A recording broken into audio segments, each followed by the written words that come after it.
Douglas Council started looking at the redevelopment of the bowl last year, with plans to turn it into the island's national stadium. With the Commonwealth Youth Games being hosted in the island in 2011, the government came on board to share the costs of the £3.5 million project. The scheme would have seen capacity at the stadium rise to 8,000, including 4,000 temporary seats for the games. But in the last week, fearing the worsening economic climate, the council pulled out. Well, we're currently standing in the bowl. It's a scheme that the council has pushed now for a number of months. We had come to some form of an agreement with government where we do a 50-50 split, both spending 1.7 million on the scheme. Unfortunately, in recent weeks, the financial landscape of the island has changed quite considerably, and the council at a meeting yesterday determined, with the possible likelihood of costs being transferred from taxes onto rates, that this scheme was no longer essential but desirable. And yesterday the vote was to actually throw out this scheme and say that in the current economic climate we cannot continue with this proposal. I mean, it's quite sad, this place, isn't it, David? I mean, it's from another bygone era. It's unloved, it's unkept, really, overall. It is. It's a scheme that we'd all love to see go ahead, and it's once in a lifetime opportunity to get 50% of the finance from government. But at the end of the day, you have to prioritise what's essential, what's desirable, and in the current economic climate, this scheme is desirable, certainly not essential. What is going to be the future of this place? There'll be general maintenance done on it. I think we'll do works to the pitch. There'll be general health and safety items that we need to undertake on it. But the bowl's not going to go anywhere. It will still be here. So it's not as if a facility has been lost. There will be minimum money spent on it to bring it up to a satisfactory standard. But it won't be a 3,400-seater facility. There won't be overhead canopies, and it won't be an AstroTurf. It'll be the pitch that's here now with general maintenance undertaken.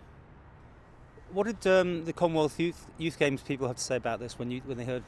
Well, I'm not too sure whether they've been made aware yet or not, but the council is off the view that because the taxpayers just spent 1.7 million on the new Bala-Fletcher sports facilities, that there is an alternative there, so the games should still be a success, and the council will be endeavouring to make the games a success in many other ways by welcoming all the visitors to Douglas. There's little doubt that resources need to be spent on the facility, but the Manx government says it won't do it alone. Well, it is a disappointment, obviously. The Council Ministers and Treasury had given approval to it on a 50-50 basis with Douglas Corporation. It would have been a lasting legacy for the people of Douglas, actually, for the young people to have been able to use the facilities after the Commonwealth Youth Games. We will now have to use our contingency plans to have the Rugby Sevens at another venue. What does this mean then for the bowl? Do you see the government investing in this at all now? Well, the scheme, I think, as has been confirmed by Douglas Corporation, will not now go ahead. We had identified the funding to provide the 50-50 amount which was required. It was a 3.4 million scheme, and government was going to contribute 1.7 million of that.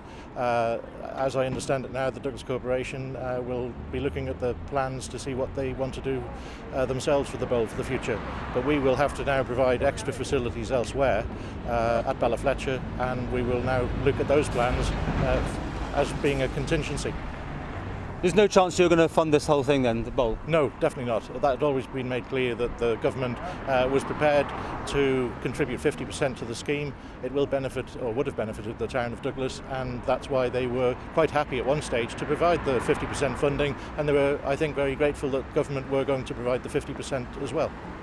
The question now is the money you got put aside for the scheme, are you going to use it for something else? Well, there's going to be obviously plenty of opportunity to potentially use that for other things. We will have to use an amount of that, subject to Tynwald approval, for providing the extra facilities required at Bala-Fletcher on a temporary basis. Certainly the scrapping of this redevelopment of the bowl in Douglas is going to be a major headache to the organisers of the Commonwealth Youth Games in 2011, as this was going to be the opening and closing venue for those events.